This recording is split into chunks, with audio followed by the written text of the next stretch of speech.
Nag-aabang ba kayo kung may chance kayong manalo ng raffle sa Christmas party?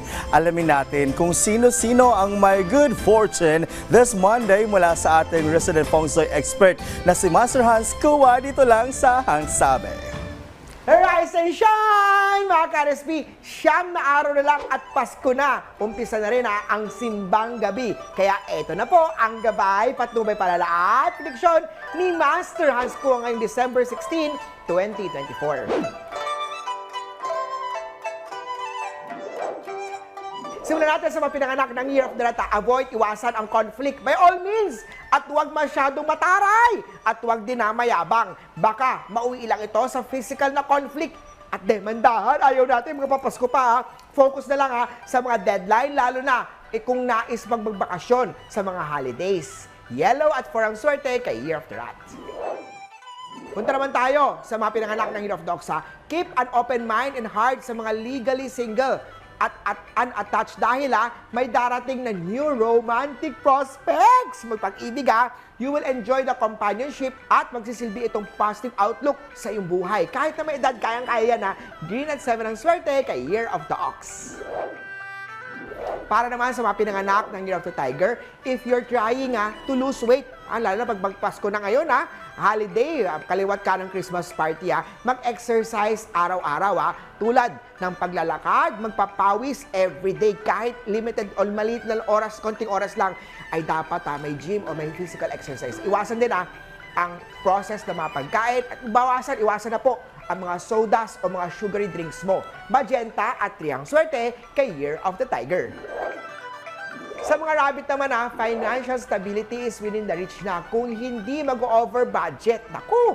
Pasko pa naman, kaya naman wag bilhin ang mga hindi kailangan. Purple at 1 ang swerte kay Year of the Rabbit.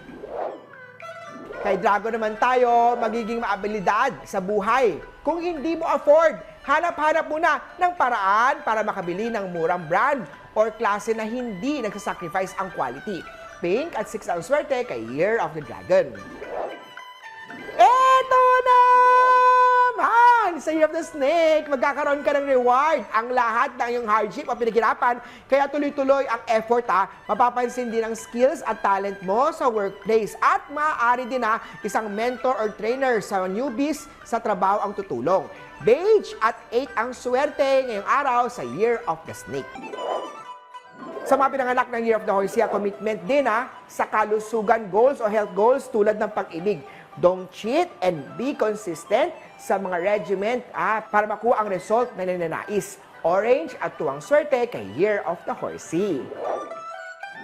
Punta naman tayo kay Year of the Goat. Quality time with your loved one ay mahalaga because ito ay magpapastrengthen ng banyo, lalo na ngayong Christmas holiday. Magplano din ng getaway as couple or with your family. Brown at 10 ang swerte kay Year of the Goat. Magkakaroon naman ng investment na maswerte sa Year of the Monkey. Kaya naman stay low-key lang and opt na sa mga home-cooked meals instead sa mga instant noodles o instant foods sa kalusugan naman. Gold at 15 ang swerte kay Year of the Monkey. Para naman sa mga pinanganak ng Year of the Rooster, ingat sa pag-swimming o paglangoy, lalo na sa public places tulad ng community swimming pools, baka magkaroon ka ng eye or ear infection. Silver at 14 ang swerte kay Year of the Rooster. Eto naman! Si Year of the Doggy, maging open sa ideas ng ibang tao. Mas bibilis ang trabaho kung may collaboration ang team. Red at 17 ang swerte kay Year of the Doggy. At sa mga pinanganak tayo ng Year of the Piggy, marami ang madedevelop na mga bad eating habits lalo sa mga kabataan. Kaya naman huwag gamitin comfort zone ang pagkain.